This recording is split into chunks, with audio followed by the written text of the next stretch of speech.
Annyeong, hi everyone. So this time kita nak tengok inter-VLAN routing.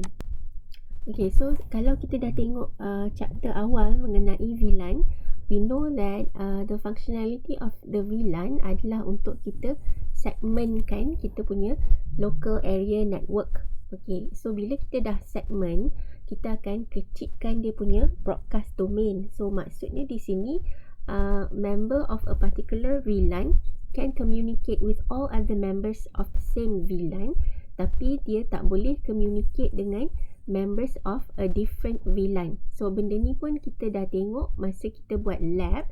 So a member of VLAN 10 is able to ping another member of the VLAN 10 ataupun the switch SVI yang dalam VLAN yang sama. Tapi kalau dia cuba untuk ping VLAN 20 atau 30, then dia takkan berjaya. In order for members among different VLANs to communicate with each other, so dia kena ada layer 3 punya device. Okay, so layer 3 punya device ni kegunaan dia adalah untuk provide routing services. Okay, so kita akan tengok macam mana kita nak buat routing ini. So ni lah dipanggil sebagai inter-VLAN routing. Okay, cara kita nak configure atau nak buat atau nak implement this inter-VLAN routing untuk course kita boleh tengok dalam 3 bentuk. Okay, satu adalah we call it legacy, maksudnya yang lama lah. So legacy inter-VLAN routing.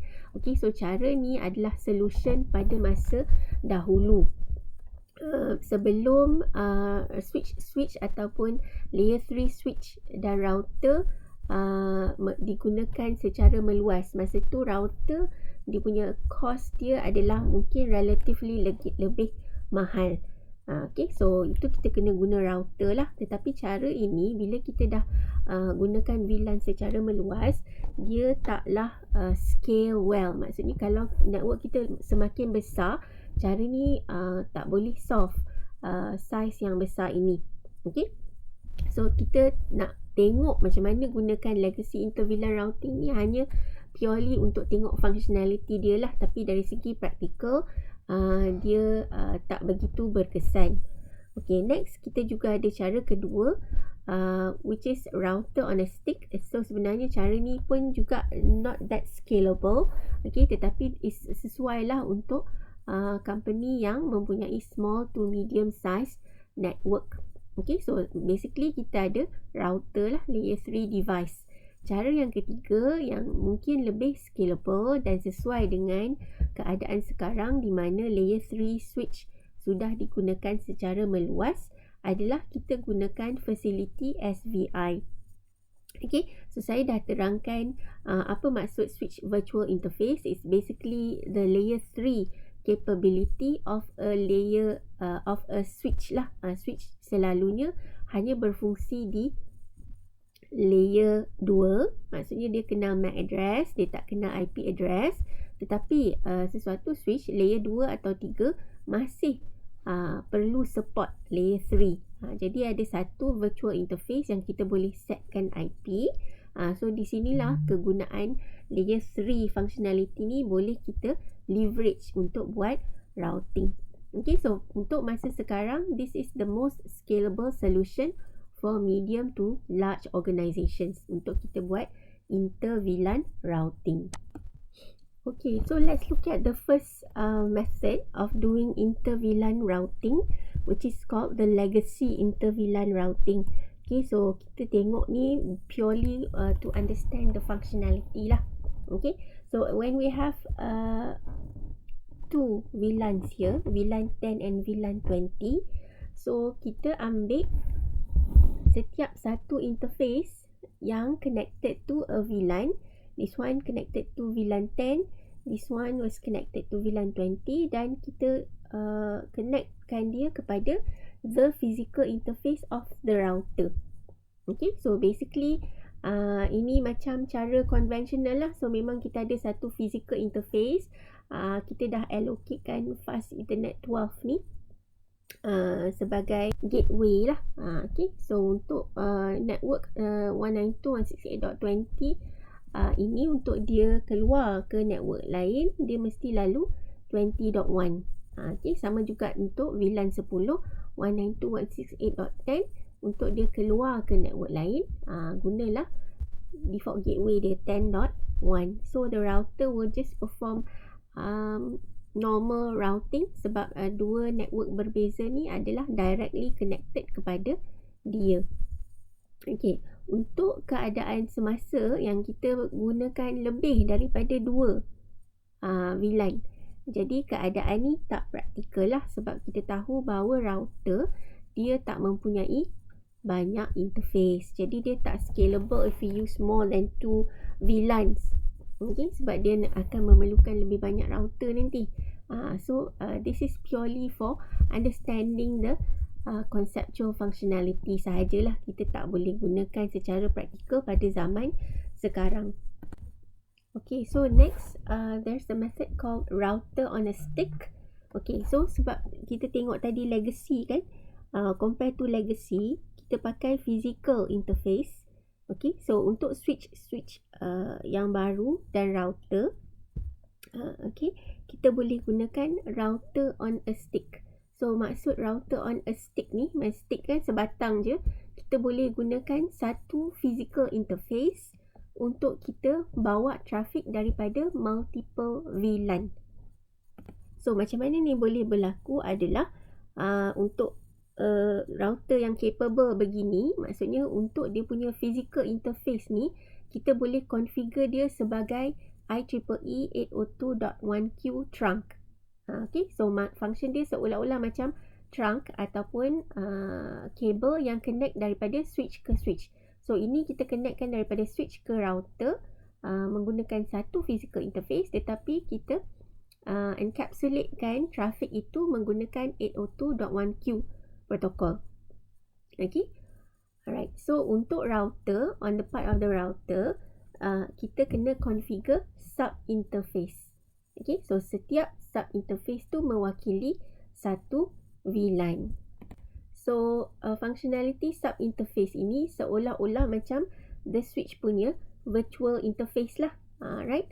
So each is associated with a single physical Ethernet interface. So satu physical Ethernet interface, tetapi kita letak dot something untuk mewakili dia sebagai sub interface.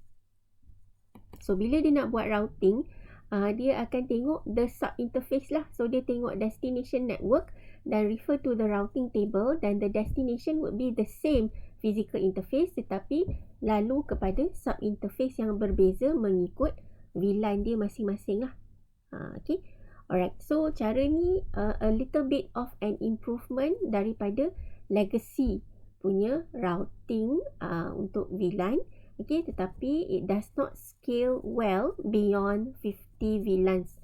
Okay, so basically sesuai hanya untuk small to medium size network sahaja. Cara yang ketiga adalah menggunakan switch ataupun layer 3 switch. Okay, so kalau kita comparekan layer 3 switch dengan layer 2 switch, layer 2 switch macam nama dia, dia berfungsi di layer 2. Maksudnya dia lebih kenal layer 2 addresses or MAC address untuk dia buat forwarding decision. Okay, tetapi dia ada capability untuk layer 3 menggunakan a virtual IP address, a virtual interface. So hanya ada satu.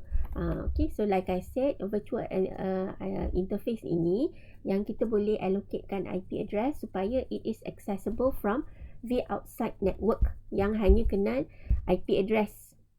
Okay, if you want to remotely access the switch, for example, if you want to remotely manage the switch, we still need to access from the outside network. So dia kena ada layer 3 capability. Okay, berbeza sedikit dengan layer 3 switch. Okay, so layer 3 switch kita boleh tukarkan status port itu untuk operate on a layer 3 instead of layer 2. Dan lagi satu, kita juga boleh ada configure SVI more than one. Okay, so layer 2 switch hanya boleh configure satu SVI. Untuk layer 3, kita boleh configure more than one SVI. Jadi kita gunakan functionality SVI ini untuk kita allocate satu SVI untuk satu VLAN. So for example here kita ada VLAN 10 dan VLAN 20.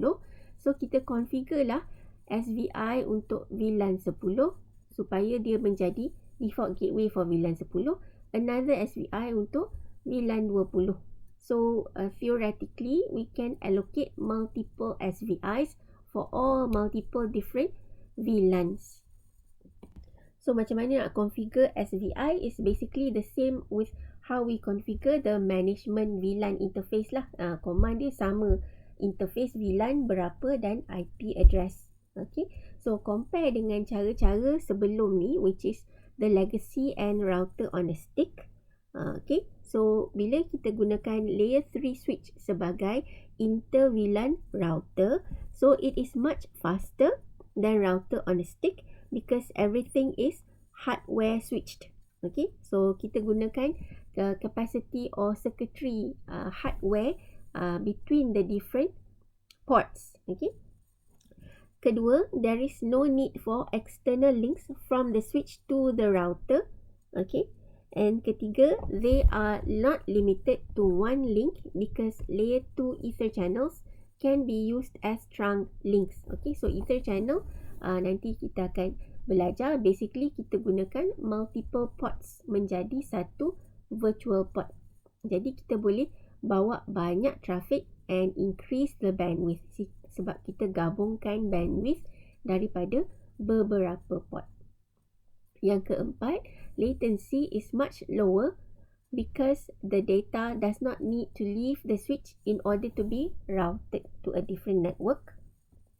Okay, so the only disadvantage is that layer 3 switches are more expensive, tapi relatively sekarang harga dia sudah pun turun. That's why dia sudah makin meluas digunakan. Okay, so nak tengok cara implementation dia, kita tengok satu scenario. Okay, so ini adalah implementation untuk router on a stick. Okay, so macam nama dia on a stick, jadi kita gunakan satu physical interface that we connect to one of the switches. Okay, then kita ada dua di sini, dua layer 2 switch. Satu digunakan untuk VLAN 10, lagi satu untuk VLAN 20. Dan kita dah configure trunk untuk bawa multiple traffic lah. Basically, we can carry multiple traffic VLAN 10 dan juga traffic VLAN 20. Okay, dekat sini, okay, juga dekat on the switch punya end, kita juga configure dia sebagai trunk. Dekat router punya end, kita configure dia dengan sub interface. Okay, so untuk physical interface, it is connected to G001. And then nak jadikan dia sub interface, ni format dia 001 dot the VLAN ID. Contoh untuk VLAN 10 001.10, untuk VLAN 20 001.20. Dan kita configure setiap sub interface with an IP belonging to the respective VLAN. Okay, so untuk VLAN 10, IP dia dalam subnet VLAN 192.168.10 lah, 20 192.168.20 dan seterusnya. Okay, sebab dia adalah gateway, jadi selalunya kita buat sama ada .1 ataupun .254. So in this case dia .1. Okay, dari segi configuration, this one kita dah pernah buat di lab. Okay, untuk switch 1 dan switch 2, to configure the VLAN and trunking, basically follow yang inilah. Okay, so create and name the VLAN. You should already know the command. Create the management interface, maksudnya kena ada SVI, interface VLAN berapa, then the IP address. Then the access ports and trunking ports you should know. Okay, so this is the example lah. Okay, so we create and name the VLAN, and then we create SVI. Okay, so interface VLAN and the VLAN ID, IP address and no shut. Okay, so we create a default gateway untuk menandakan jalan nak ke network luar ataupun jalan nak ke VLAN luar. Okay, dan this IP should be the same as the sub interface in the router. Okay, then we configure the access and trunk ports. Okay, so this is the example for switch 2 lah. Okay, at the router, ni mungkin sesuatu yang baru, macam mana nak configure sub interface. Okay, so like I said, sub interface tu kita gunakan the VLAN ID lah. Okay, so kita tengok configuration dia, senang terus tengok di sini. Pergi ke sub interface setiap VLAN, for example interface 001.10, dan gunakan keyword encapsulation.1q and the VLAN ID and allocate the IP address. Okay, so buat untuk semua VLAN yang ada. Okay, untuk G001 the physical interface, kita tak ada set IP apa-apa. Cuma di sini mungkin dia nak bagi mudah faham, dia letak description. Okay, so this is considered as a trunk link to switch 1. Okay, so trunk kita faham dia bawa multiple traffic from multiple VLAN. So the multiple VLAN kita gunakan tagging mengikut sub interface. Okay, so kita create satu sub interface untuk satu VLAN, then encapsulatekan, kita enablekan .1q encapsulation untuk sub interface tersebut. So once dia successfully configured the SVI, kita bolehlah buat communication between the different VLAN. So untuk verify, kita ping lah between the two PCs. Some other verification commands, so like I always show in the lab, show IP route untuk kita tengok dalam router punya routing table ada tak network yang VLAN kita tu. Okay, mesti ada .10, .20, .99 contohnya. Show IP interface brief untuk make sure semua interface yang relevant up. Contohnya kita punya SVI, dia mesti properly configured with the correct IP dan juga up. Okay, dan yang lain show interfaces dan show interfaces trunk. Okay, untuk kita verify bahawa trunking port kita tu betul. Okay, so tu tadi scenario untuk router on a stick. Now kita tengok using layer 3 punya switch. Okay, so basically we just connect a physical interface that belongs to VLAN 10 and VLAN 20 to a layer 3 switch. Okay, so then we need to create the VLANs. Okay, so sama method dia. And then we create SVI VLAN interfaces. Okay, so one for each VLAN. So here kita ada SVI 1 untuk VLAN 10, SVI 2 untuk VLAN 20. Okay, dan the IP address should be the same IP that we use to configure the default gateway for these two PCs. Okay, and then configure access port. So we know already G106 dengan G0018 ni 1018 ni adalah access ports, and then we issue the command IP routing. So IP routing ni untuk kita enable layer 3 capabilities, layer 3 routing dalam distribution layer switch ini. Okay, so this command yang important to enable inter VLAN routing. Okay, so bila dia recognize the SVI, they belong to two different networks, dan kita enablekan routing, jadi dia should be able to route between two different networks. Okay, so tu tadi inter VLAN routing. Maksudnya kalau kita nak communicate between VLANs. Okay, tetapi kalaulah VLAN ini kita nak bagi dia reachable by other layer 3 devices, either network punya traffic, then it must be reachable or advertised using static or dynamic routing. So in this case, kita kena enablekan satu routed port. Okay. So apa yang dipanggil routed port ni adalah, so port-port dalam switch layer 3 ni dia sama macam port-port dalam layer 2 switch. Cuma kita kena sama ada kita nak dia berfungsi di layer 2 atau layer 3. Kalau dia berfungsi di layer 2, selalunya status dia adalah switch port. Okay, so untuk kita jadikan dia routed port, kita gunakan command no switch port. So in this case, port dekat layer 3 switch tu kita boleh allocate dengan IP address. Okay, so ni satu senario lah. Satu, kalau kita create SVI je, so orang dekat VLAN 10 boleh communicate dengan VLAN 20. Okay, tetapi kalau kita nak make sure traffic ni daripada both VLAN 10 and VLAN 20 can communicate on a layer 3 basis with some other devices. For example, here there is a server. Kita nak bagi dia keluar daripada network tersebut, kita kena enablekan one routed port.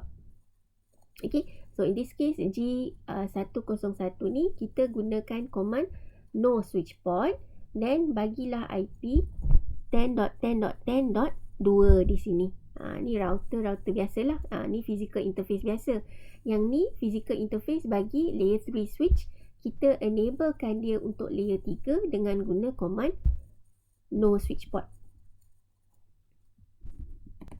Okay, then since dia operate at layer 3, okay, so dia should be able to communicate with the router at layer 3, dan untuk kita allow this network to be reachable by router 1, okay, D1 perlu operate guna static or dynamic routing. Macam contoh di sini dia gunakan dynamic routing iaitu OSPF. Jadi kita boleh enablekan OSPF di distribution layer switch atau layer 3 switch ni, macam kita enablekan dynamic routing di router juga. Jadi bila dia enablekan OSPF di dua-dua ni, untuk port ini dia operate seolah-olah dia adalah router. Okay, untuk port ini D1 ni operate seolah-olah dia adalah router, so dia akan exchange dynamic routing information kepada router 1 untuk kata saya ada jalan nak ke network 192.168.10 dan 192.168.20. So it is reachable through saya melalui port ini. Jadi traffic ni pun okay, dia bolehlah keluar kalau router 1 ni advertise alamat server kepada D1. Jadi VLAN 10 dengan VLAN 20 ni boleh communicate dengan server, dan server nak jawab pun dia boleh hantar sebab dia tahu jalan pulang dia. Okay, menggunakan dynamic routing. Okay, so itu cara untuk enablekan routing selain daripada inter-VLAN sahajalah. Kalau kita guna D1 ni, kalau kita gunakan distribution layer switch. Okay, so as an assignment, okay, setelah kita tengok cara-cara inter-VLAN routing, I leave you to explore what are the issues for inter-VLAN routing. For example, here missing VLAN, switch trunk port issues, switch access port issues, and router configuration issues. Okay, so the content sudah ada, is readily available in Cisco NetAcad. I leave you to explore what are the possibilities that you may need to troubleshoot. Okay, that's it for inter-VLAN routing.